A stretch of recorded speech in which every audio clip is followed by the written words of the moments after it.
Whooping cough, also known as Pertussis, is a highly contagious respiratory disease. And right now, it's on the rise, especially as vaccination rates drop. Let's dive into what you need to know. Whooping cough is caused by a bacterial infection that affects the lungs. It starts like a common cold, but can quickly escalate into violent coughing fits, followed by a distinctive whooping sound as the person struggles to breathe. In the early stages, symptoms are mild runny nose, mild cough, and fever. But as the disease progresses, coughing fits worsen. Whooping cough is making a comeback, especially in the U.S. As vaccination rates falter, whooping cough can lead to severe complications, especially for infants.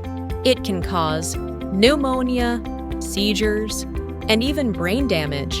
And while most adults survive, they can spread the disease to those more vulnerable. Vaccination is the key to prevention. The Tdap vaccine protects against pertussis, and it's not just for kids. Adults need a booster shot to stay protected. When vaccination rates drop, diseases like whooping cough surge. To prevent the spread, practice good hygiene. Cover your cough, wash hands often, and avoid contact with others if you're sick. Stay protected, stay healthy, and make sure you and your loved ones are up to date with vaccinations. Let's fight whooping cough together. If you found this video helpful, drop your questions below and hit the like button, share it with others, and subscribe for more health tips.